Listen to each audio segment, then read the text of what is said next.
اللہ تعالیٰ کو یاد کرنا خوبصورت ترین کاموں میں سے ایک کام ہے، بہترین عبادات میں سے ایک عبادت ہے۔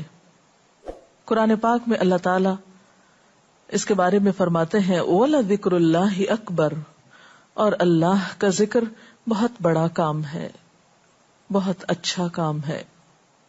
حقیقت یہ ہے کہ انسان جس چیز سے محبت کرتا ہے اس کو ضرور یاد کرتا ہے، اس کا ذکر کرتا ہے، دل ہی دل میں بھی اور زبان سے بھی، کیونکہ جس چیز کی محبت انسان کے دل میں ہوتی ہے وہ چیز زبان پر آ کر رہتی ہے۔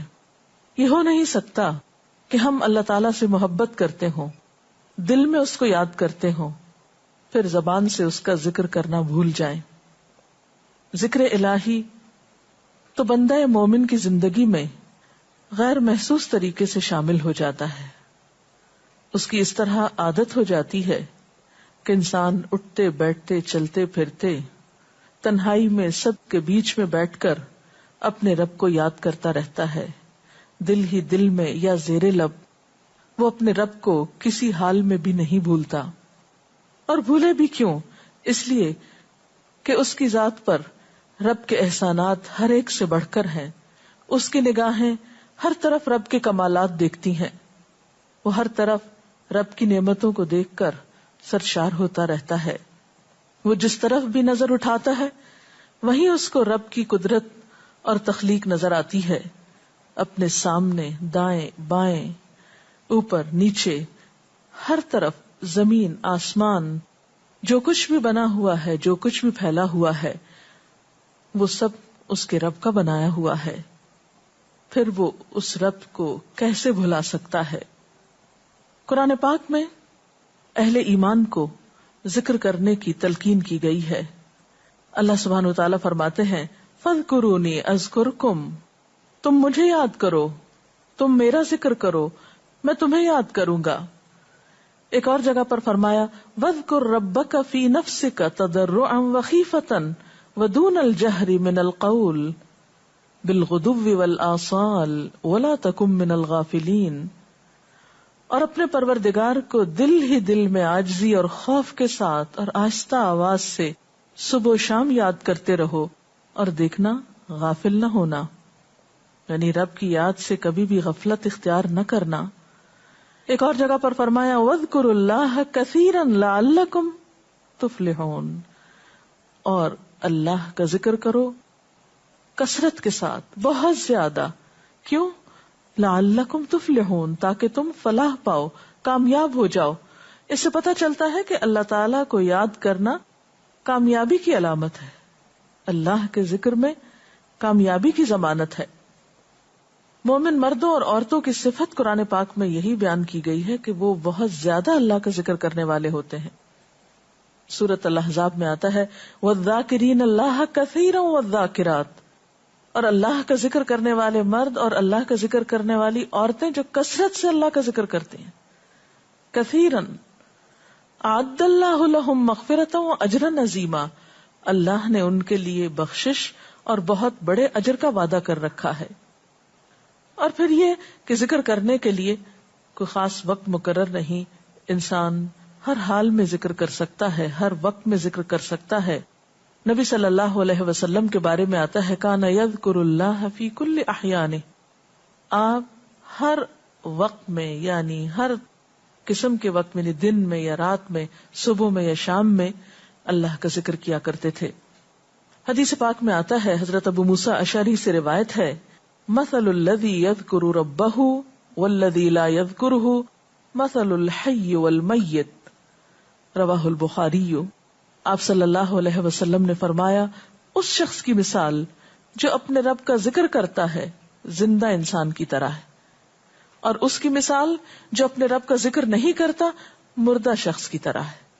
گویا ذکر کرنے والا اور نہ کرنے والا، ان دونوں کے درمیان اتنا ہی فرق ہے جتنا ایک زندہ اور مردہ انسان میں فرق ہوتا ہے۔ اور یہ فرق کتنا بڑا ہے، یعنی انسان تو وہی ہوتا ہے، لیکن زندہ انسان میں اور مردہ انسان میں زندگی اور موت کا فرق ہے۔ بالکل اسی طرح جو شخص اپنے رب کو یاد کرتا ہے، اس کا ذکر کرتا ہے، اس کے اندر ایک زندگی ہے، اس کے اندر ایک خاص خوشی ہوتی ہے، اطمینان ہوتا ہے، اور وہ جو نہیں کرتا اس کا دل مردہ ہوتا ہے، اس کے اندر زندگی کی کوئی امنگ نہیں ہوتی.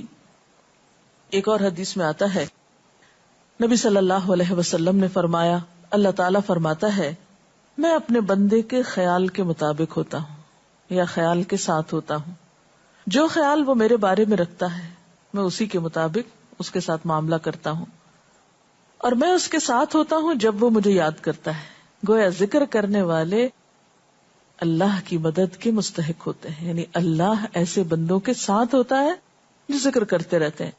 اگر وہ مجھ کو اپنے دل میں یاد کرتا ہے تو میں بھی اس کو اپنے دل میں یاد کرتا ہوں، اور اگر وہ مجھے کسی جماعت میں بیٹھ کے یعنی کسی گروپ میں یعنی پبلک میں بیٹھ کے یاد کرتا ہے تو میں اس کو اس سے بہتر جماعت میں یاد کرتا ہوں، یعنی فرشتوں کی جماعت میں یاد کرتا ہوں. تو گویا فاذکرونی اذکرکم، تم مجھے یاد رکھو میں تمہیں یاد رکھوں گا. تو جو شخص بھی یہ چاہتا ہو کہ اللہ تعالیٰ اس کو یاد رکھے، اس کی مشکل میں اس کی مدد کرے، تو اس کے لیے کیا ضروری ہے کہ پھر وہ ذکر کرتا رہے. اور ذکر تمام عبادات کو خوبصورت بناتا ہے. مثلا روزہ رکھنا ایک عبادت ہے، لیکن جس روزے میں ذکر الہی ہو اس کا اجر و ثواب کئی گنا بڑھ جائے گا. حج ایک عبادت ہے بذات خود، حج کا سفر ایک عبادت ہے، لیکن اس سفر میں انسان اگر ذکر الہی کرتا رہے تو اسی حج کا ثواب کئی گنا بڑھ جائے گا. اور نماز تو سراسر ہے ہی اللہ کی یاد کا نام. اقم الصلاۃ لذکری، نماز قائم کرو میری یاد کے لیے. اللہ کے ذکر کا بہترین طریقہ ہے. ایک اور موقع پر آپ صلی اللہ علیہ وسلم سے جب یہ پوچھا گیا کہ سب سے اچھی نماز کس کی، سب سے اچھا روزہ کس کا، سب سے اچھا حج کس کا، سب سے اچھا مجاہد کون، تو آپ صلی اللہ علیہ وسلم نے ہر بار یہی جواب دیا کہ جو اپنے ان کاموں میں ذکر الہی کثرت کے ساتھ کرے. اور ذکر کرنے والے ہر میدان میں آگے نکل جاتے ہیں. حدیث پاک میں آتا ہے نبی صلی اللہ علیہ وسلم نے فرمایا مفردون سبقت لے گئے. لوگوں نے پوچھا کہ یہ مفردون کون ہے؟ فرمایا وہ مرد جو کثرت کے ساتھ اللہ کا ذکر کرتے ہیں اور وہ عورتیں جو کثرت کے ساتھ اللہ کو یاد کرتی ہیں. اور یہاں آپ نوٹ کر رہے ہیں خاص طور پر مردوں کے ساتھ ساتھ عورتوں کا ذکر بھی ملتا ہے. حضرت عبداللہ بن بصر فرماتے ہیں کہ ایک شخص نے عرض کیا یا رسول اللہ صلی اللہ علیہ وسلم، بے شک اسلام کے احکام مجھ پر بہت ہیں، یعنی ذمہ داریاں بہت ہیں، کرنے کے کام بہت ہیں. آپ مجھے کوئی ایسی بات بتائیں جسے میں اپنے لیے لازم کر لوں، یعنی میرے لیے آسان ہو اور میں پابندی سے کر سکوں. تو آپ صلی اللہ علیہ وسلم نے فرمایا لا یزال لسانک رطبا من ذکر اللہ، کہ ایک چیز پابندی سے پکڑ لو، اور وہ کیا کہ تیری زبان ہمیشہ اللہ کے ذکر سے تر رہے، ہر دم اللہ کو یاد کرتے رہو. اور یہ حقیقت ہے کہ انسان کوئی بھی کام کر رہا ہو، مثلا خواتین کھانا پکا رہی ہیں، گھر صاف کر رہی ہیں، واک کر رہی ہیں، کوئی بھی کام کر رہی ہیں اس طرح کا، تو اس میں ساتھ ساتھ اللہ کی یاد کرتی رہیں. سبحان اللہ، الحمدللہ، اللہ اکبر، استغفر اللہ، لا الہ الا اللہ، ان اذکار کا ورد کرتے رہیں، تو اس میں کام بھی ہوتا رہے گا اور اس کے ساتھ ساتھ اللہ کی یاد بھی ہوتی رہے گی. خصوصی طور پر 2 کلمات ایسے ہیں جن کے بارے میں بہترین اجر کی خوشخبری سنائی گئی. آپ صلی اللہ علیہ وسلم نے فرمایا کلمتان، 2 کلمات ایسے ہیں خفیفتان علی اللسان، جو زبان پہ بہت ہلکے ہیں، یعنی پڑھنے میں کچھ مشکل نہیں. ثقیلتان فی المیزان، میزان میں بہت بھاری ہیں. حبیبتان الی الرحمن، رحمان کو بہت محبوب ہیں. اور وہ کیا ہیں؟ سبحان اللہ و بحمدہ، سبحان اللہ العظیم. چلتے پھرتے، اٹھتے بیٹھتے، کام کاج کرتے، تسبیح پڑھتے رہنا، ذکر کرتے رہنا انسان کے دل کو جہاں اطمینان بخشتا ہے وہاں اس کے کام کو آسان بھی کر دیتا ہے اور اللہ کی مدد بھی ساتھ ہوتی ہے. اور قرآن پاک میں ایسے لوگوں کے لیے خوشخبری ہے، الا بذکر اللہ تطمئن القلوب، سنو اللہ کے ذکر سے دلوں کو اطمینان ہوتا ہے. اور ویسے بھی میزان میں بہت بھاری نیکی ہے. ایک حدیث میں آتا ہے کہ رسول اللہ صلی اللہ علیہ وسلم نے لوگوں سے پوچھا کیا میں تمہیں نہ بتاؤں کہ تمہارے اعمال میں سب سے اچھا عمل، سب سے پاکیزہ اور تمہارے درجات کو سب سے زیادہ بڑھانے والا، اور جو تمہارے لیے سونے چاندی کے خرچ کرنے سے زیادہ بہتر ہو، اور اس سے بھی بہتر ہو کہ تم اپنے دشمنوں سے ملو، ان کی گردنیں تم مارو اور وہ تمہاری گردنیں مارے، تو کیا ایسا عمل نہ تمہیں بتاؤں؟ صحابہ نے عرض کیا ضرور یا رسول اللہ صلی اللہ علیہ وسلم، ہمیں ایسا عمل بتائیے. تو آپ نے فرمایا وہ اللہ کا ذکر ہے، یعنی تمام اعمال میں وہ سبقت لے جاتا ہے.